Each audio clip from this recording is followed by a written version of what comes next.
Hello, my friends, and welcome to the Profit Tool Belt podcast. Today, we got Jeff Sawyer from True North Construction in Connecticut.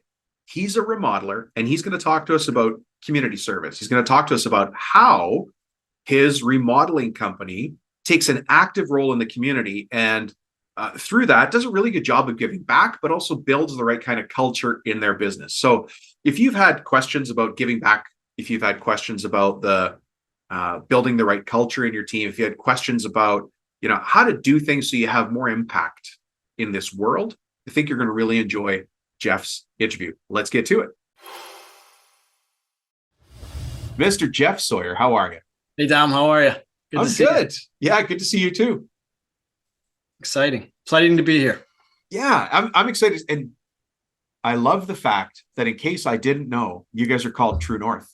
Yeah. You've got the background. You've got the really nice branded shirt. Yeah, we have all our guys in our brand. You got to brand it because people see your stuff. Actually, it's funny because people love our logo and we give it out all the time to customers, people that just love our stuff. They love our logo and we do cool hats. And so we give our stuff out all the time. Yeah. Well, you mean you give your stuff to customers? Customers, friends, family, anyone that wants to wear our stuff around, As long as you're not robbing a bank, we're okay. Robbing a bank, yeah. Just make sure nothing's on the back, right? The back is blank. Yeah. Hey, let's set the context, paint a picture here for everybody, because I know that you're a remodeler, renovator. You know that you're that, but people don't know who you are. No offense. Jeff Sawyer, who the heck are you? And how is it you come to be speaking to all these professional, forward-facing contractors all around the world? No, we're just we're a small business based in Connecticut. I have a couple business partners. We do 90% residential remodeling, and then we have a small portion of our business is land development, where we develop office condominiums. Wow! But why you're speaking to me is I'm someone that's passionate about the industry. I'm a big fan of trying to help people and learn from other contractors and learn from other people with different ideas. Yeah. And I think it's important to share your story and some of the little things that you do that make you successful, so maybe someone else can learn from it. That's it. I enjoy this industry so much. It was something I started when I was a kid playing with Legos, and it's just kind of continued. And it's just a passion of mine. I enjoy the interactions with the people, our trades, our suppliers. It's just like it's like being on a team, and that's what we love about this industry the most. Yeah. And do you guys use mostly subs, or do you have most stuff in house? We have 15 total employees. Wow. And we try to do as much as possible as we can in the project, but we've also learned over the years that, we have a really good tile guy, so we're going to use our really good tile guy. And we also know, you pick and choose what project is good for us to work on specifically, or bring in a subcontractor like a demo team or stuff like that. So it really depends on the project itself and where we are with our schedule, but we try to do most of it ourselves. It's funny that you say pick and choose. Because if you pick and choose your projects, it implies that you've got lead flow coming in that you can say yes and no to. And the only reason I bring that up is because some people listening are like, oh, man, I bid whatever comes through the door. I don't pick and choose. I kind of know the answer just based on your branding here, but how intentional are you guys about marketing? Marketing, we don't do, other than our brand and our social media presence. I don't do a lot of, I don't do commercials. I don't do ads, any of that stuff. All of Direct our mail, nothing. Yeah, nothing. All of our stuff is Facebook, social media, and word of mouth. That tends to be the most successful for us. We do a ton of stuff on social media with videos, customer testimonials. We do fun videos. We do, we'll document some of our charity stuff, our hiking and stuff like that. And so people really are drawn to our videos, and that tends to open up the door for referrals and stuff. Shows you community involvement. So you're still doing marketing. You're doing more of the social marketing, but you're doing real. Have you ever heard the concept of jab, jab, punch? Yep, absolutely. Yeah. So for people not, go ahead. Actually, what's the jab, jab? Your take on jab, jab, punch? Yeah, you're just constantly keeping your logo and your company's name out there in all different forms. And then that one time when someone sits down and was like, "Hey, I'm thinking about remodeling my bathroom," and then all of a sudden they're gonna be like, "Oh, I remember this company that I saw a video on Facebook, or I saw their truck." We get a ton of referrals just from people seeing our trucks. We did a really cool design on our vans. So it kind of looks a little bit like NASCAR. So it really stands out. And people, when they see our vehicles, know it's us. And I think that's, you just kind of constantly have your brand kind of on a low level, and people, when they need you, all of a sudden will remember you because they remember your truck or your video or stuff like that. So it's a constant punch jab, like you said, it's just keeping your name out there as much as you possibly can. Yeah. So that's a good take on jab, jab, punch. My take on it is almost the same. It's just a little different in that the jab is where we're just feeding out, here's a video of us doing a walk to cure cancer. Here's a video of us showing how we pull nails with a 2x4, something crazy, right? Yep. Videos that ultimately don't mean anything, but they're just pulsing out there and people see them. And then the punch is when you say, hey, listen, if you want your home design, this is something we do. When you want, if you're doing timber frame, it's one of our specialties, give us a call. We'd love to do an estimate for you. But the proportion is jab, jab, punch. A lot of content that means nothing, that's feel good stuff. And every once in a while you put out the punch, which is call us, take action, get in touch with us. Yeah, we'll do a video in the spring, like when the spring's coming, about decks. Hey, it's spring season. Let's talk about decks, what you should be preparing for, when you should start it. We do those type of videos too. So it just kind of helps people push them along and shows them what we can do and what our scope of work for any project can be. Yeah. I still want to get to our point of today's call, which is talking about your community involvement. But I'm curious to learn more about your business. What's your average job look like? And even more importantly, what is the people buying your job? What kind of house? Tell us more about the actual customer you focus on. So I try to do a really good job of screening up front. In the beginning, on that original call, I have a quick conversation with people before I schedule a time to go out. I want to understand what their budget is, and if they have the ability to know what their budget is, it really just helps me with the call. Because if someone comes to me and says, I want to do a bathroom and I'm going to spend $15,000, we're probably not the contractor for you to do that.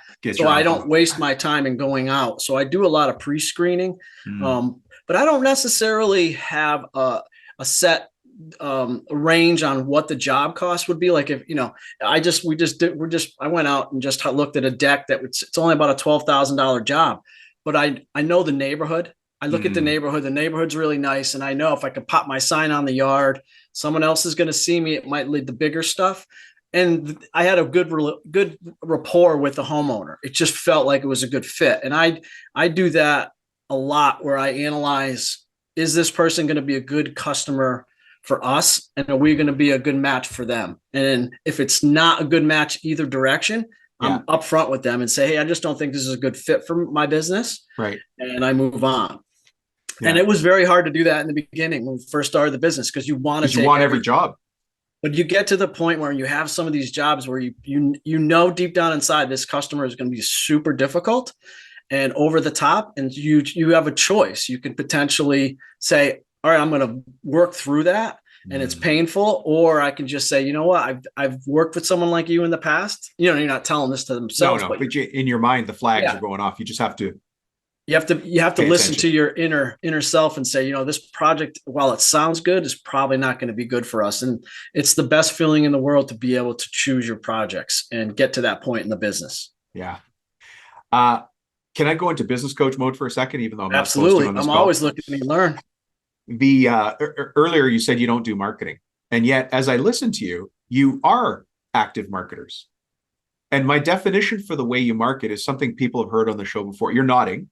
Yeah, I think you're right. Yeah. So there's two kinds of marketers out there. There's spiders and there's wolves. So how does a spider hunt? They cast a net and they wait. And they're very effective hunters. There's a million types of spiders in the world, and they don't seem to be endangered species, right? Exactly. Very effective hunters.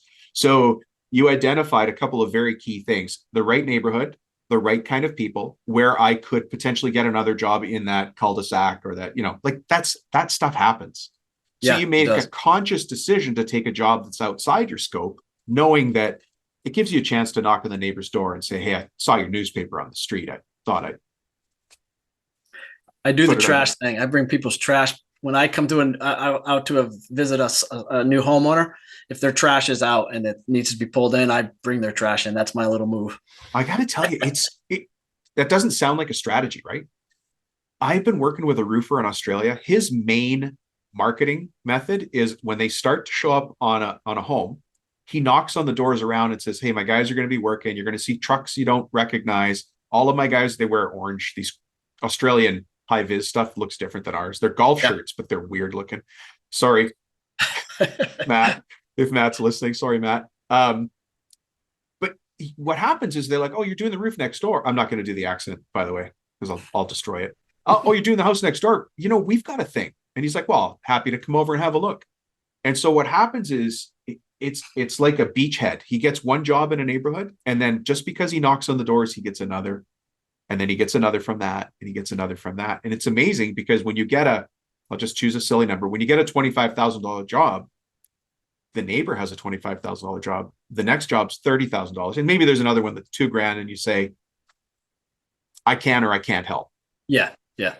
So garbage cans and making friends. We've had that where we've worked on one street and probably have done 6 or 7 big projects. Once, people see how your work's going, that's moving along, and they see that they can trust, they can go to that neighbor and ask them questions about you. It definitely can snowball into some really good opportunities. And yet it comes to being intentional about it. You have to go into that neighborhood. As you said, I want to put up my signs. I can tell you have nicely branded trucks because you have a nice shirt on, and you've got what's the background? And for those of you who are listening to this as an audio, we're going to be on YouTube as well if you want to see Jeff. It's basically just a screen that I use. And we use good. It whenever we do some type of video or even stuff on our social media, we use it.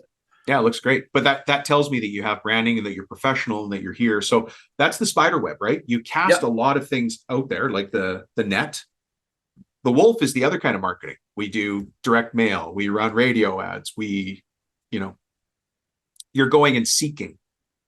Yeah. I think when you said marketing, I instantly think of the wolf, and that I'm not that wolf, and I don't consider what I do is necessarily marketing. But you're right; it is truly casting that net as far as you can, and just keeping your name out there as much as possible. Yeah, and then recognizing if it doesn't feel good in your gut to say, "I like chasing down deals.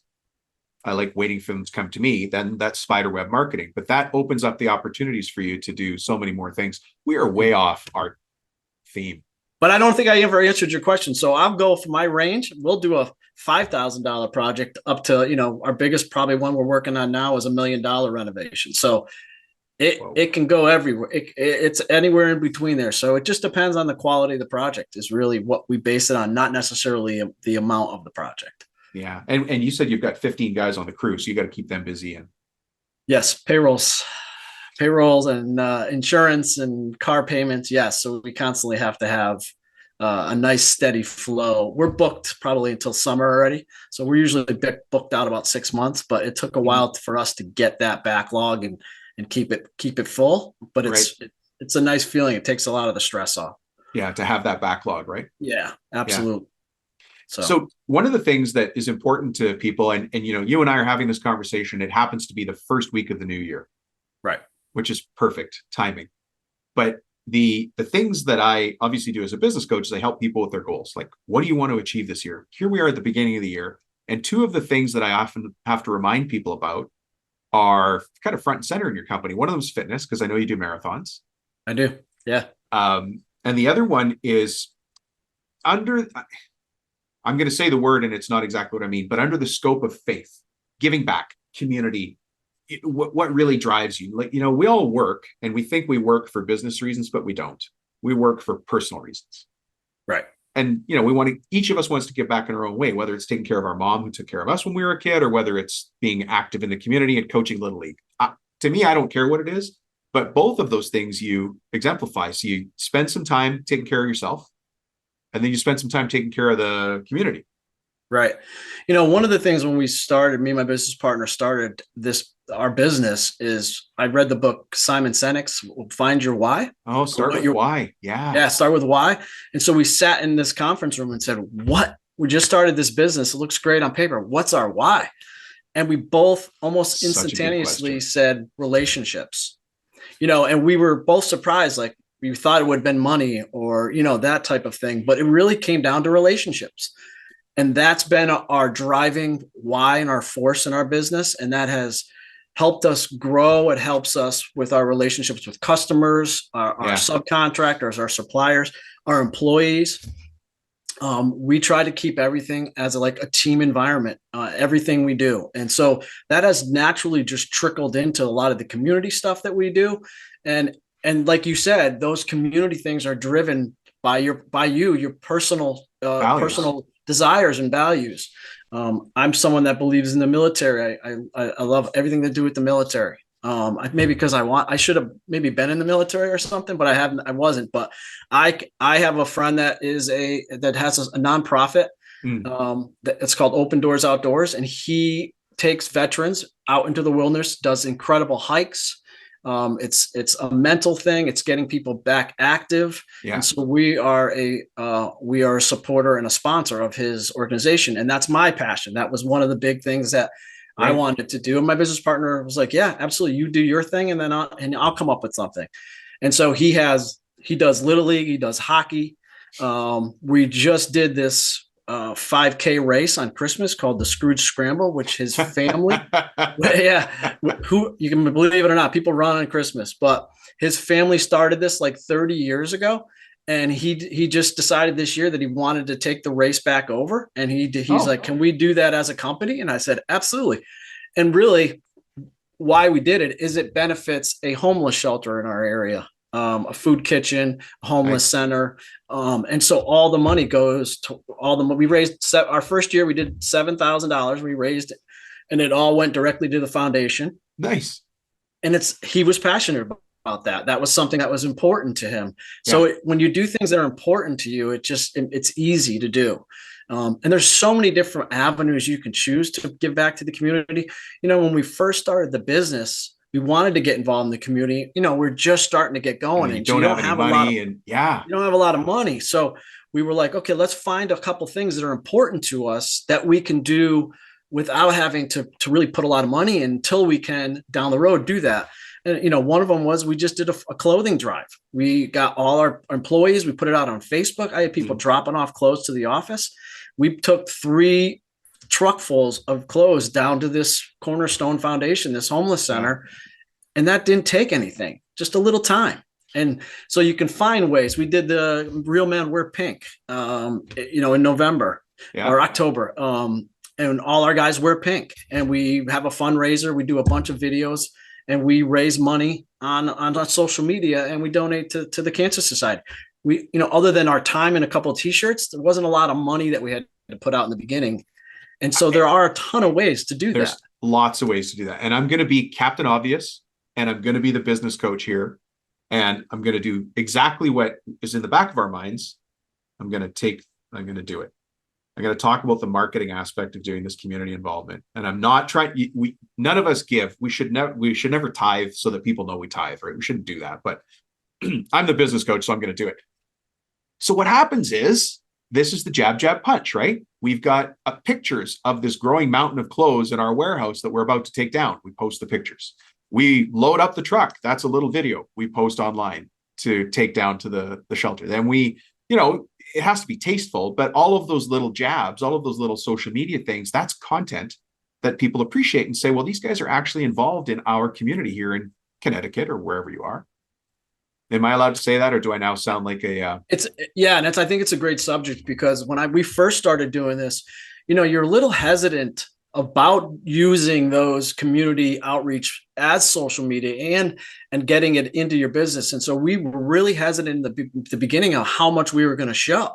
Right. What we did is we had a conversation with a couple of different organizations, and they said, what you're doing is shining light on our foundation that no one would probably ever know about. And so the more people you can get out in front of, it's actually so helpful for these nonprofits, that you get their name out there. You get it constantly out there. It's the same thing. They're using you to help market what they're trying to do. So we quickly got over it. We were concerned. We didn't want to call the news. And so we just said, let's just go full force and see what happens. Just post it. It doesn't take anything to take a video. And it's been great because look at it. It's also, it helps your business, but deep down inside, you feel great when you give back. And I think that's very important. You know, when we look at all our guys, we'll go out. We built a snack shack at our local Little League. We brought all our guys out on a Friday. Well, that's perfect. We spent the day out there, and we did a video of it and just had fun. But it's also, you can turn it into team building, and everyone enjoys it. Your guys get to take a break from the grind of the remodeling business to go out and stand in a field on a beautiful day and have fun. You know, we were out there having catch, so there's just so many positive things that come from the community involvement. And then you put that on social media, like you said, and it just gives you people trust you when they see that you're donating and you're doing all this stuff. I constantly have people come up to me and say, wow, you guys do a lot for the community. And that's a great feeling, but it also helps us get jobs. I mean, it really does. As much as we don't want to talk about that subject, it's true. People see that and it helps. I'm going to go to the other side of this now. I'm totally in business coach mode with you right here. What about recruiting employees? Huge help. It has to be. So what happens there? Tell me how people typically are coming in as new employees. The last 3 or 4 people that we've hired have come to us. We haven't even looked. I figured that was the case. Yeah. Yeah. And a lot of that has to do with people see what you're doing, whether it's, all the great projects that you do, but they also see the side stuff, the community involvement, the team. We do a bunch of team building stuff for our guys. We'll do a fishing trip. I make them do a hike. We hike. I have 15 guys. We drive up to New Hampshire and we hike for a full day, enjoy the day, have lunch. Yeah. But those are the things that really people love. Like I've had the people that come to us now that we hire, we're bringing on a new employee a couple of weeks, and we laid all that stuff out. And he had already looked at our social media and our website, and he was like, right? I want to be a part of that. It's a different experience. It's a family. That's what we're trying to create here. And it's been great. We've never had to look for people. They've always come to us. We've been really fortunate. Yeah. Let me address everybody listening right now. Some of the things you're talking about, Jeff, are really powerful, because one of the challenges we have as business owners is when we have people that don't fit in the company, they don't fit our culture. They come in, there's a lot of friction, they've got the wrong attitude. But if I come to the company and I've looked at all your social media, I kind of know what the attitude of the company is. And first, I'm not going to apply because some people hate what you stand for. No offense to me or you. Sure. So guess what? They don't apply. Right. They're not looking for a Mick job. They're like, yeah, I don't know. I'm not going to go to True North. Other people love it. And they're like, when I'm ready, I'm going to apply to True North. I really want that job. And I like to think about the kitchen table at people's homes. I want the kitchen table conversation to be, let's use your company as the example, where, let's say it's a husband and wife situation. The wife says, I keep seeing these guys at True North. I know you're not happy with the crew you're on. Why don't you go call these guys? And you're at that kitchen table when he then comes back and he goes, honey, I got that job with True North. It's the job we deserve. We finally got where we need to be. And from our point, when people are seeking you out to come and work for your company, they're generally interested in a career. They're skilled. It's not someone that's just looking for a job. People are coming to us and looking for a career, and they can see all the involvement and all the things that we do around the community and for all the team building and all that stuff. And they want to be a part of that versus it's just a job.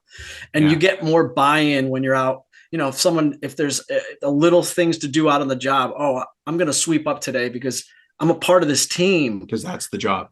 That's the job versus just leaving today instead of the homeowner having to, you know what I mean? So you get a little bit more buy-in from everyone when there's some type of team building community aspect. And I don't even probably know how great it is, how much it affects the people in our business. Like I don't really I can't understand or figure out how much it actually helps, but it probably helps us with our business a lot more than we think. Yeah. I think the only way to know is if you stopped because it shows everybody your values. So if you did something that went against the values, that would be like a needle scratch on a record. Right. Exactly. Yeah. How often are you guys, active in the community? Like you can't build that many snack shacks, but how often are you doing something? We probably do once a quarter. We're involved in something. Yeah. at least, if not more. For the homeless center, if they'll call us, and if they need something, we'll go down. Like it was last winter, we went in and painted the gym for them. We brought our whole team. So it just depends on what comes to us. Yeah. But we got our standard, we know in October it's Real Men Wear Pink. We know those. We know at Christmas there's the Scrooge Scramble. So we try to kind of mix in something at least once a quarter for the community. Yeah. It's so cool that you guys do that. And I want to stress to everybody, do whatever you want. There is no charity that's more worthy than any other charity. Absolutely. Go help. And there's a ripple effect that gets created. We've, in my business group, we've done beach cleanup. Oh, and there's a beach cleanup organization. You contact them and find out, it's not hard to figure out how to do a beach cleanup, but you do have to get approval to clean up the beach. Because we actually went on to the union guys from the city came to us and like, what are you doing? Oh, you're on there. Yeah, because we were on their beach, their municipal beach. But you do have to find the right place. And actually, one of the things that I did, I've been a business coach for a long time, so this goes way back. I was coaching a women's fitness center. This lady owned 3 gym facilities, and for her marketing and community give back, she was trying to figure out what to do, but she had some restrictions, right? There was an SPCA near them, and so she started a walking group to go walk the dogs at the SPCA, which had nothing to do with using her 1,200 square foot facility. That became the thing. And then, it was a women's based group. So the women would come and they'd all walk from the gym. They'd park at the gym, walk to the SPCA, choose their dog. You can't walk all the dogs because some of them are high risk, but they walk the dogs together and then come back to the gym. And guess what? The membership numbers of the gym went up. But that was never the intent. She was a dog lady. She loved dogs. This just happened. And it became the thing, even though it's a fitness facility. It's nothing to do with walking dogs. You're giving back to the community. Yeah. People see it. They feel it. And it makes a big difference. It's genuine, right? Absolutely. 100%. Yeah. So what's the challenge you want to put out to everybody listening? To do as much as you can in the community, because it's going to come back to you. It really will. Find some way. But you got to find something that's really personal to you, that something you have passion about. Because if you find something that's deep down inside that affects you, like my father had cancer, and so the cancer one's important to me, right? If you find something that's incredibly you're passionate about, you'll constantly do it, and you'll want to do it, and you'll enjoy it. If you have to do things that you're not really enjoy, you probably won't put as much effort. So you got to find something you're truly passionate about. Yeah, I love it. And then, you've got that passion. And again, I keep coming back to being the business guy, and everybody can laugh, but that's my role here. Did you guys always have this branding? Did you always have this pink shirt? Like that's money out of your pocket. No offense. It's money to switch everybody over to pink shirts. It doesn't matter what color the shirt is. It's money to invest in this branding. How did you guys evolve through that, especially in the beginning days when I imagine cash was a little tighter? We just bit the bullet on that stuff. We wanted, when people showed up to a job, to have a professional presence. I mean, because I think that sets us apart from, we wanted all our vehicles it didn't start that way. Everyone had their own vehicles. And one day we were just sitting there and we're like, there's 6 different colored vehicles. They don't know who we are. Yeah. And so we're like, let's just bite the bullet and take a chance and go out and buy vehicles. We started with the branding on the shirts instantly. Sure. We made all our guys wear, whether it's t-shirts, we get them t-shirts, long sleeves, sweatshirts, coats, raincoats. We got it all for them. Oh, wow. And it's all True North branded. Yep. Yep. Hats. Winter hats. What if I show up in the job site and I'm not in True North gear? We have a conversation with you. Like we're not like, we're not militant on it, but if you're coming to a job and you have a different hat on, well, I'll make a comment and you'll see them wear the hat the next day. Yeah. It's okay if they wear their stuff every once in a while, but we really wanted to keep the brand professional because I feel like that sets us apart. We have an industry that, unfortunately there's some people that aren't professional. So there's a wide variety of people in our industry. Right. There you go. When we can come across even more professional or at a different level, I think just by wearing clothes and wearing our brand, I think it's a step ahead for us. So it's one of the things I really was passionate on when we started to create the brand and put it on everything.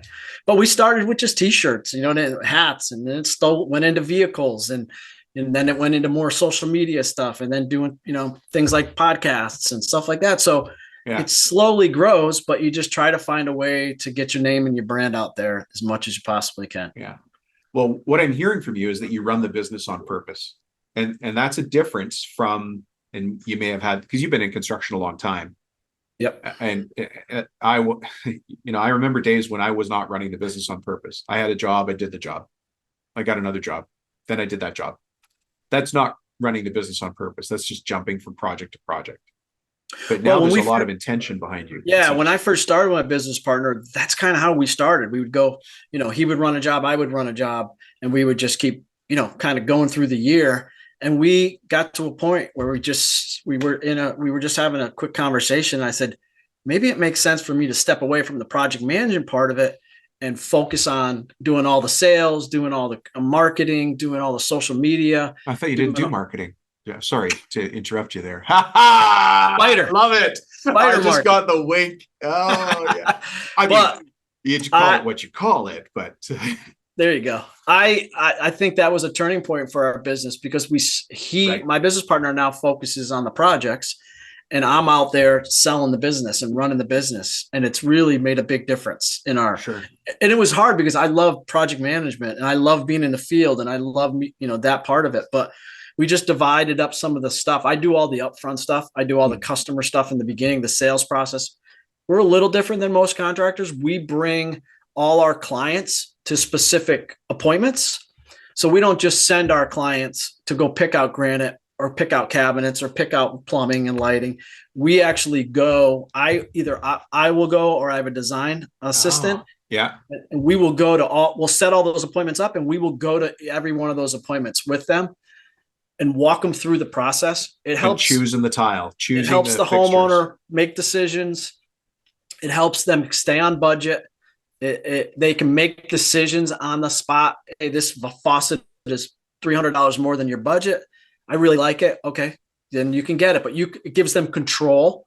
But it really sets us apart, because most of the people in our area just send them to these different places, and they walk into these lighting showrooms and they're just overwhelmed. And there's a lot of choices you have to make in the process. And it's been a great process for us, but it's also connects me in the beginning with the homeowner and starts to build that relationship.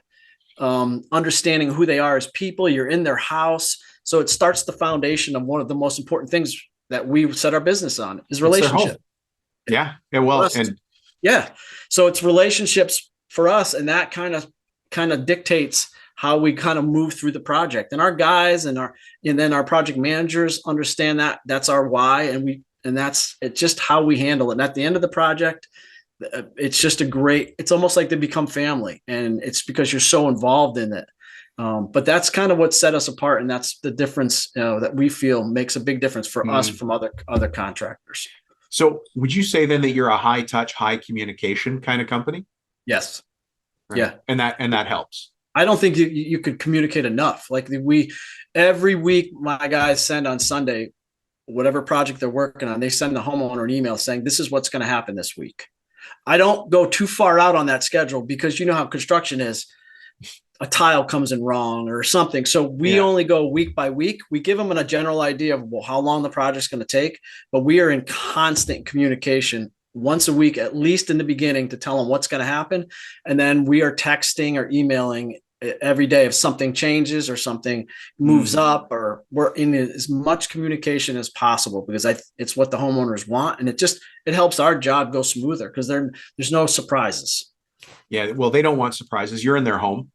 Right. Are they trying to live in it at the same time you're doing the reno? Yeah, most people do. That's not stressful at all. No, it just is what you do, right? You can't go rent another house most times.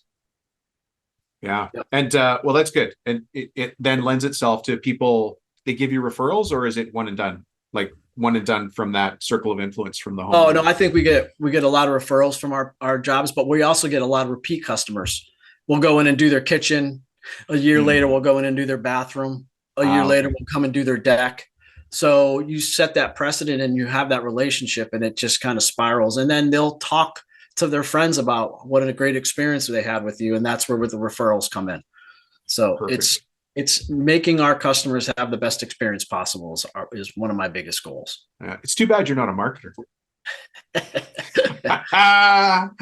Caught me. You're busted. But and I say that respectfully. It's your way of marketing, right? It's being out there, but being very genuine in your community involvement, genuine in your relationships with your customers, and then really keeping that communication high so that nobody wants to be surprised. And you know what happens is their neighbor comes over and says, "What's going on here?" You don't want them saying, "I don't know. These guys have just been taking forever." Yeah. But it's even as simple as like my painter had to go to an appointment last week and I sent the email to the homeowner, "Hey, my painter's going to be there around 10 o'clock instead of 8. Like just so simple. So they're not sitting there like, where are they? And so just that little notice makes that whole day go so much easier for everyone. Yeah. No surprises with people. Good. Yep. This has been a great interview. Thank you. Well, I appreciate the opportunity. It was really enjoyed talking with you. Yeah, we've covered a lot of ground here. We went from community involvement to a little bit of fitness, a little bit of the background and how you got into the business, and then some high points really on how to keep customers happy and get more business get more business, but also have a high touch, high impact relationships. One of the things that I'm a fan of saying is I want people to cross the street to see me. I don't want them to cross the street to get away from me. Good point. Yeah. And it sounds like you guys are the same. Yeah, we try. Sometimes they walk away, but most of the time they come towards us. Yeah. So, hey, Jeff, if somebody wants to find out more about you guys, about True North, about yourself, about your partner, how do we find you in the big wide world? Our website is TruNORTH'S.com, and we make it very hard. We don't put the E in. So it's TruNORTH'S.com, and then the same on Facebook and Instagram. You can find us on any of those channels and check out our stuff. You'll see some fun videos and some cool stuff. Yeah. Well, as a thank you guys, everybody listening, as a thank you to Jeff, go follow them on Instagram and give them a like. That'd be great. Yeah. Okay? Let's see what kind of bump you get from that. Absolutely. Yeah. Well, thank you very much for being a guest here. I appreciate it. Maybe we'll have you back one day. I would love to come back. Thank you very much. All right. Thank you. Bye-bye. Take care. Bye. Well. Thanks, Jeff, for joining us here on the show. I really appreciate it. What a great conversation. Remodeler, confident in what he does. Apparently, he's not a marketer. I can hear him laughing right now as he's listening to this episode. But you did hear that he is an active marketer. He intentionally goes out and intentionally runs this business. And I guess the question that he and I would both have for you is, are you intentional about running your business? And if you could be a little bit more intentional, what can you take from what Jeff and I talked about today and start to apply to your business? That's really the goal of listening to this show, right? What can you change in what you're doing? Maybe it's finally go out and get you guys t-shirts with your logo on it. Maybe it's wrapping your vehicle. Maybe it is doing what did he do? He did a clothing drive, or I mentioned beach cleanup. Maybe you just want to take a kid fishing, whatever it is. Now's the time to get started on building that impact. Listen, I appreciate you listening to the show, but the show's not done. The next segment is questions and answers with Dom. That's where we take your real questions and I answer them here on the show. Look forward to seeing you in the next segment.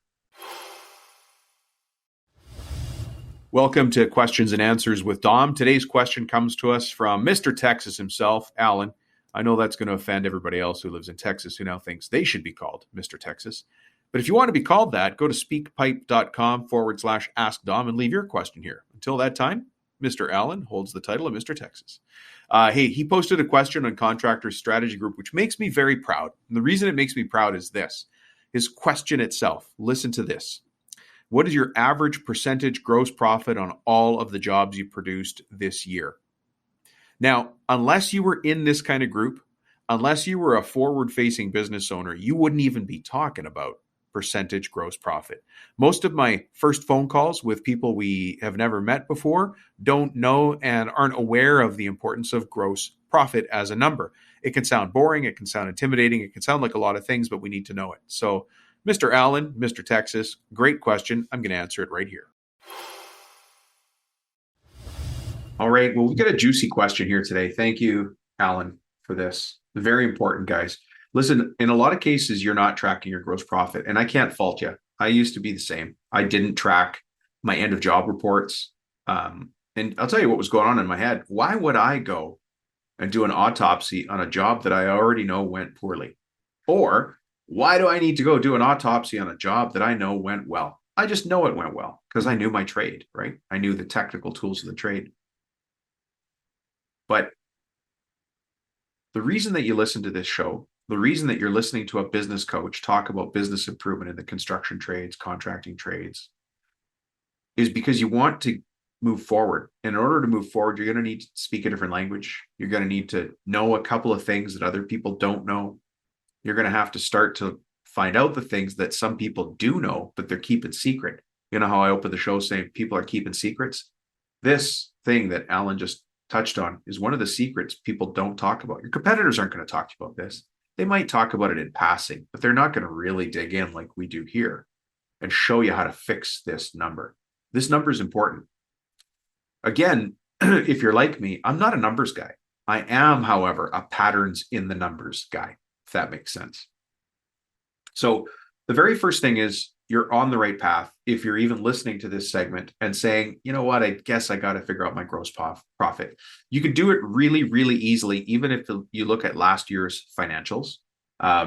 Just take a rough look at how much were your total sales last year. Now, just for the sake of the math, I'm going to use $1 million. That doesn't mean that if you're doing $200,000, the math doesn't work. And it also doesn't mean that if you're doing $10 million, the math doesn't work. The math is going to work in its rough form. And by the way, for those of you who go around thinking that, well, once a company's $10 million, it's nothing but profits. That is absolutely incorrect and extremely painful to the people I talk to who have companies in that range who are telling me, Dom, we're in the multiples of millions of dollars, but we're not profitable. Our margins are so slim.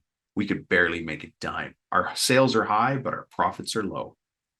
It really doesn't matter what your number is. That is a very consistent, it's the reason I exist. Let's just call it what it is. It's the reason I'm here doing what I do. It's the reason the 10X Built program is put together. It's the reason coaching works, is because we can get you there, but you have to identify the problem first. You have to recognize it, right? So the first thing is look at your total sales for the year. I'm going to use the number $1 million just because it's easy to do the math, but then go look at what were your cost of goods sold. Now on your report, it might just have the initials COGS, but that's an acronym, right? Those letters stand for cost of goods sold. Your accountant will have put that together for you, or you'll be able to pull it from QuickBooks or Sage or whatever you're using. Your cost of goods sold. Now, let's say that your sales were $1 million and you go look at your cost of goods sold and it was $80,000. That means you have a 20% gross profit in extremely rough numbers. I would expect that any of you with a bookkeeping degree is going to call me or text me and go, hey, Rubino, well, there's a much more detailed way to do this, to which I will respond, it's a podcast. I'm trying to get it across while guys driving a truck, right? It's just basic. The formula, and trust me, I have ways of making this formula. My team and I have ways of making this formula more exciting than it's going to sound right now, because understanding how the formula works is how you dance inside the thing. And we can dance inside this. This formula is how I built businesses, turned around businesses, sold my own companies, and coach companies on. So this part of the formula is you take your revenue, which is you might call it your sales. For those of you in Australia and New Zealand, you call it your turnover. I'll stop trying to do the accent now, right? Turnover. Your revenue minus your cost of goods sold equals your gross profit. So that's the piece of the formula Alan's talking about. But just so you know, so you can see the picture that's being painted on the wall, and what Alan's really aiming at is revenue minus cost of goods sold equals your gross profit minus your operating expenses gives you your net profit. Net profit is getting a lot closer to what is the cash that goes in the front pocket of your jeans, so you can drive a newer truck, tow in a bigger boat to a prettier cottage on a nicer lake. That's actually where the name BLT came from. 10X Built came from. 10 times more boat, lake, truck. 10 times more business. 10 times more legacy. 10 times more time, right? BLT. But it all came from that. Anyways, the formula is, let me say it again together, seriousness. Revenue minus cost of goods sold equals gross profit. From the gross profit, you subtract your operating expenses. That gives you your net profit, and that's cash in your jeans. Okay, in rough terms.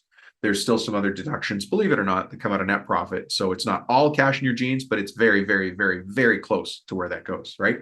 So we know your revenue number. That was your sales last year. We know your cost of goods because that'll be in one of your accounting reports. And that's going to give you your gross profit. In this case, you did $1 million in sales and you had 800,000. Did I say 80,000? You had 800,000 in cost of goods sold. That gives you a 20% gross profit.